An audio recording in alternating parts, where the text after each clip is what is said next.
बिस्मिल्लाहिर्रहमानिर्रहीम। अस्सलाम वालेकुम। Lecture number 8, urinary system. Urinary system of man consist of kidneys, then there is the ureter, urinary bladder। Main जो parts हैं मैं उनकी बात कर रहा हूं। ये 3 मेन पार्ट्स, 2 किडनीज हैं,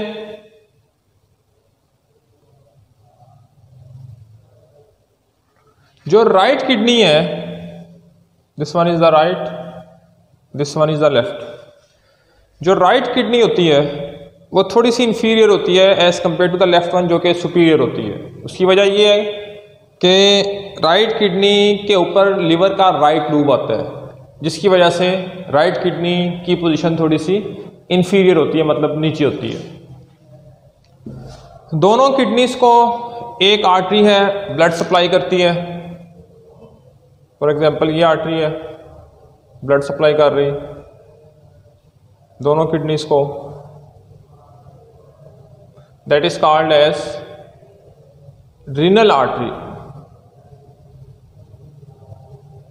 इसी तरह दोनों आर्टरी से, दोनों किडनी से एक वेन निकल रही है।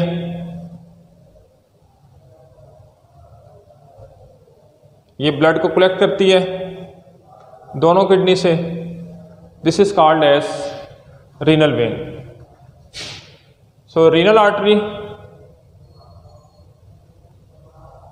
And associated with the renal vein. जो किडनी की एंट्रेंस है, जहां रीनल आर्टरी एंटर होती है, रीनल वेन एग्जिट होती है, दैट इज कॉल्ड एज हाइलस। दोनों किडनी से एक डक्ट निकलती है जो यूरिन को कैरी करती है towards the urinary bladder, called as ureter. This one is the ureter from each kidney. Ureter opens into the bladder।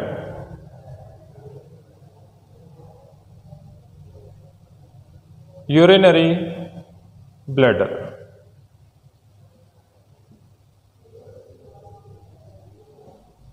यहां पे ऑरिफिस होते हैं, मतलब सुराख होते हैं।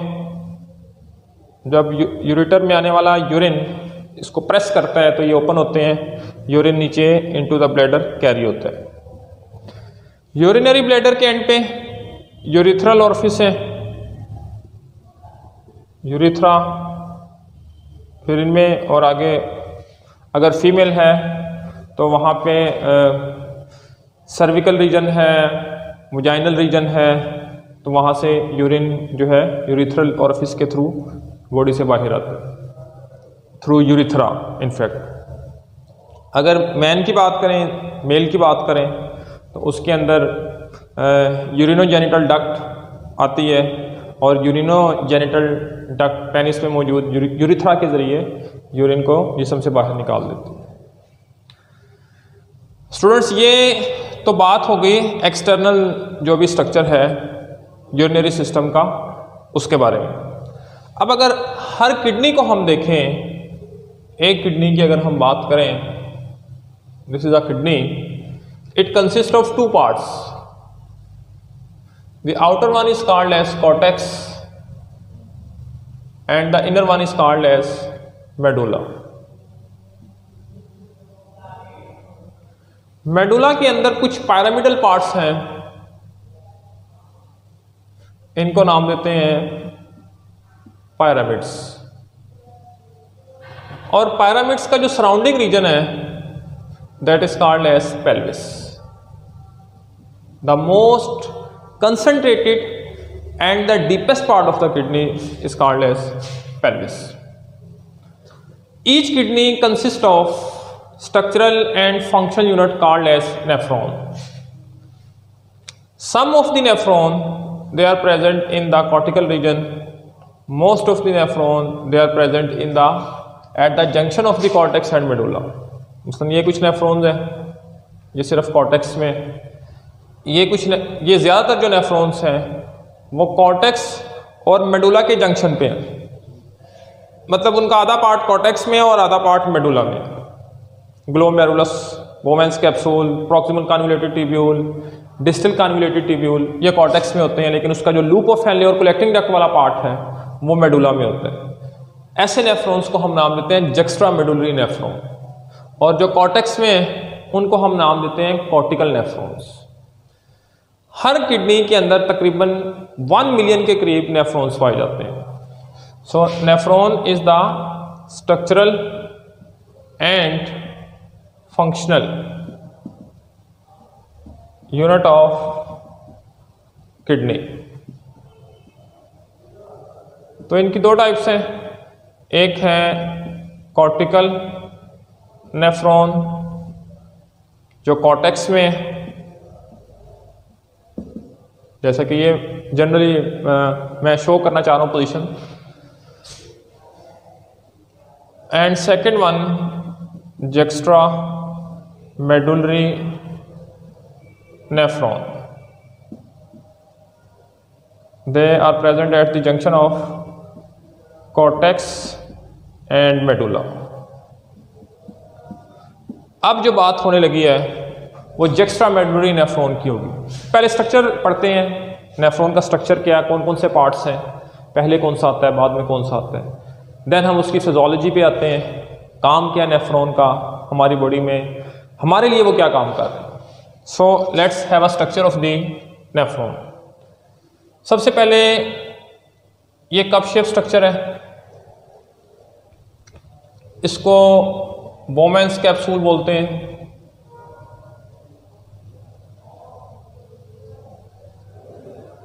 इस बोवेंस कैप्सूल के अंदर ब्लड कैपिलरीज का गुच्छा है, नेटवर्क ऑफ कैपिलरीज।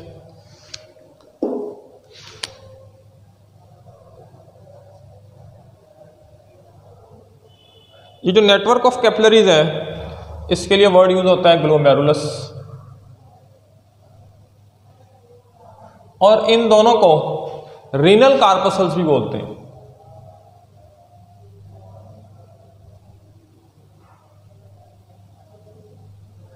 जोन सा आर्ट्रियोल इस कैपिलरीज की तरफ आता है एफरेंट आर्ट्रियोल कहलाता है, और जोन सा आर्ट्रियोल अवे जाता है इफरेंट आर्ट्रियोल कहलाता है।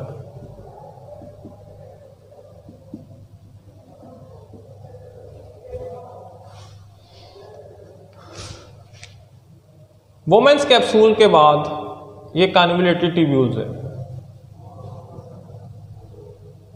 ये जो कन्वोल्यूटेड ट्यूब्यूल्स है इनको हम नाम देते हैं प्रॉक्सिमल कन्वोल्यूटेड ट्यूब्यूल। फिर ये यू शेप स्ट्रक्चर आता है, लूप ऑफ हेनले। ये फर्स्ट इनिशियल जो कन्वोल्यूटेड पार्ट है proximal convoluted tubule. U shape structure जो है this is the loop of Henley. फिर आता है डिस्टल कन्वोल्यूटेड ट्यूब्यूल, और लास्ट जो पार्ट है इसका this is the collecting duct. याद रखिएगा कलेक्टिंग डक्ट के अलावा सारा जो नेफ्रॉन है ना इसके गिर्द ये ब्लड कैपिलरीज है। ये सारी ब्लड कैपिलरीज यहां की जब ये आपस में मिलती हैं इसको नाम देते हैं वासा रेक्टा।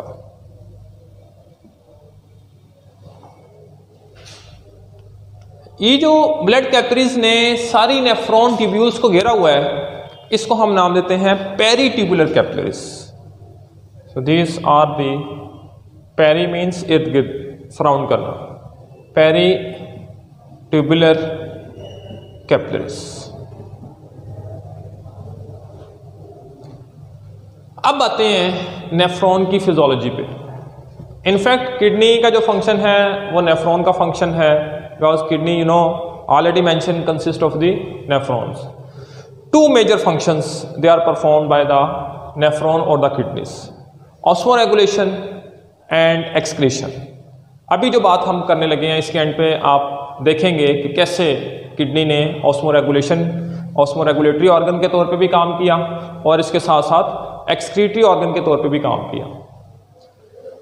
ओवरऑल नेफ्रॉन के फंक्शंस को हम 3 स्टेप्स पे डिस्कस करते हैं। उसमें एक है फिल्ट्रेशन,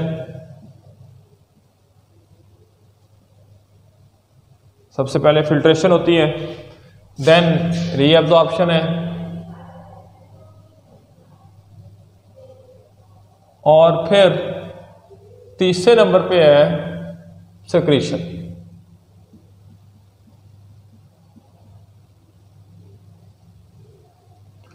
जब ब्लड आता है, blood chemical composition consist of the blood cells and the plasma. सारा ब्लड इस ग्लोमेरुलस और बोमेंस कैप्सूल पे प्रेशर लगाता है। Bowman's capsule and blood capillaries they are porous. जब प्रेशर लगाता है तो यहाँ पे ब्लड फिल्टर होता है। ब्लड के फिल्टर होते साथ ही कुछ चीज़ें ऐसी होती हैं जो आगे आ जाती हैं, ये आगे आ गई, इनको हम फिल्ट्रेट का नाम देंगे। इनफैक्ट बोमेंस फिल्ट्रेट ये कहलाएगा। This is बोमेंस filtrate.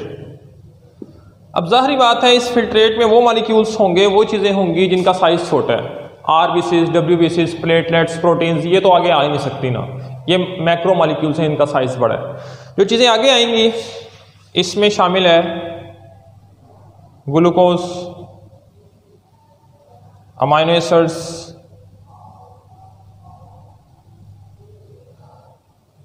Water, urea, salts, ions etcetera. This is the बोमेंस filtrate. जो चीज़ें आगे प्रॉक्सिमल कन्वोल्यूटेड ट्यूब्यूल में आ गई और सारी की सारी चीज़ें माइक्रो मॉलिक्यूल्स हैं।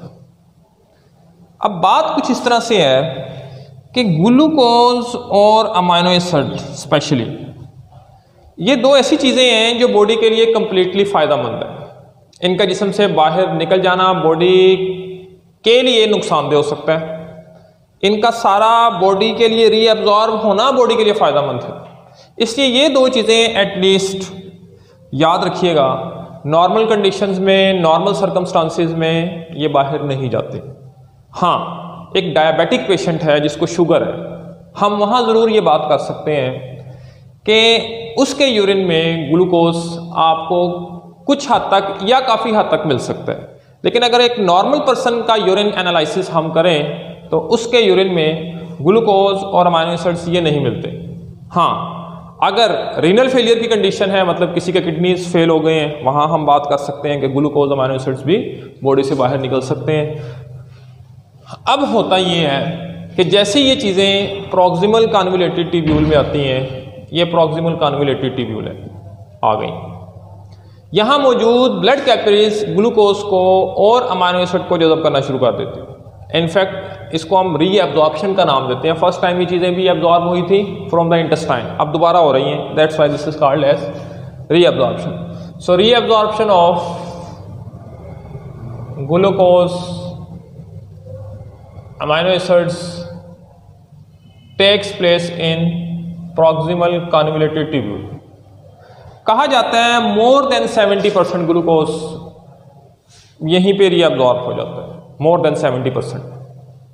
This is called as reabsorption. Now comes the descending loop of Henle. ये है descending loop of Henle, ये होगा ascending loop of Henle। जब descending loop of Henle आता है तो यहाँ से वाटर मॉलिक्यूल्स ट्यूब्यूल को लीव करते हैं, ये बाहर निकल रहे हैं वाटर मॉलिक्यूल्स। किडनी इंटरस्टिशियम का वर्ड यूज हुआ है, का मतलब ये है कि जो दो नेफ्रॉन्स के दरमियान खाली जगह होती है वाटर वहाँ मूव करता जाएगा। अब काबिल गौर बात है कि अगर वाटर या ये फिल्ट्रेट डाउनवर्ड मूव करेगा, इसमें से जब वाटर निकलता जाएगा तो इस फिल्ट्रेट में वाटर के निकल जाने से सॉल्यूशन की कंसंट्रेशन बढ़ती जाएगी। वाटर निकल रहा है, वाटर कम हो रहा है इन ट्यूब्यूल्स के अंदर, so the solution filtrate become more and more concentrated as it moves gradually downward। But when we talk about the ascending loop of Henle, यहां पे आता है thick ascending loop of Henle. अब जब thick ascending loop of Henle की बात होती है, मैं इसको थोड़ा सा ज़रा थिक करने लगा हूं ताकि जो पॉइंट मैं समझाना चाह रहा हूं वो समझा सकूं। अब यहां ये हैं एपिथेलियल सेल दोनों साइड्स पे, सारी ट्यूब्यूल्स के हैं, मैं सिर्फ ये बना रहा हूं क्योंकि मतलब मेरा इससे है। और इसके गिर्द ये है ब्लड कैपिलरी। दो काम होंगे यहां पे। एक काम क्या होगा कि ये जो ब्लड कैपिलरीज हैं, इन ब्लड कैपिलरीज से हाइड्रोजन आयन सक्रीट होंगे और हाइड्रोजन आयंस इन ट्यूब्यूल में आएंगे। ये हाइड्रोजन आयंस आ रहे हैं, ये ब्लड से सक्रीट होके आ रहे हैं into the tubule, that's why this is called as secretion. दूसरा इसके ऑपोजिट एक काम होगा, जब ब्लड से एक चीज आ रही है into the tubules, into the filtrate, तो फिल्ट्रेट से एक चीज अपटेक करवाई जाती है, बाहर निकाली जाती है, ब्लड में आती है, और वो है सोडियम आयंस। तो बदले में यहां से सोडियम आयंस अपटेक होंगे। सो हाइड्रोजन आयंस फिल्ट्रेट के अंदर रिलीज हो रहे हैं और सोडियम आयंस एक्टिवली अपटेक करवाए जा रहे हैं। सोडियम का ये जो अपटेक होता है ये भी एक हार्मोन के थ्रू होता है, that is called as aldosterone, जो कि adrenal cortex, adrenal gland kidneys के ऊपर पाया जाता है, उसका एक पार्ट है एड्रिनल कॉर्टेक्स, वहां से ये अल्डोस्टेरोन हार्मोन आता है। और ये सोडियम को एक्टिव अपटेक से मुराद है एक्टिव ट्रांसपोर्ट के जरिए फ्रॉम लो कंसंट्रेशन ट्यूब्यूल्स में होती है, हाई कंसंट्रेशन ब्लड में होती है। इसके बावजूद सोडियम ट्यूब्यूल से निकल के ब्लड में आता है। So this process is called as secretion. Next आता है DCT, distal convoluted tubule. Remaining glucose है, अमाइनो एसिड है। ये भी कहा जाता है कि अगर सोडियम आयंस हैं वो मजीद चाहिए तो sodium ions, glucose, amino acid ये मजीद रीअब्जॉर्ब होते हैं और ब्लड में आते हैं, या एक्टिवली ट्रांसपोर्ट के जरिए भी आ सकते हैं। लास्ट पार्ट जो है वो है कलेक्टिंग डक्ट। अब फिल्ट्रेट आ गया in the collecting duct. Collecting duct के ऊपर एक हार्मोन एक्ट करता है, anti diuretic hormone, also called vasopressin, from the pituitary gland, posterior lobe of the pituitary gland. जैसे ये हार्मोन आता है, ये हार्मोन यहां से वाटर की रीअब्जॉर्प्शन करवाता है। जितना एडीएच ज्यादा रिलीज होगा उतना ज्यादा वाटर रीअब्जॉर्ब होगा, और उतना इस फिल्ट्रेट में वाटर कम होगा, तो वाटर बाहर निकल रहा है। अब ये जो चीज कलेक्टिंग डक्ट के एंड पे बच जाती है या आ जाती है, इसको हम नाम देते हैं यूरिन।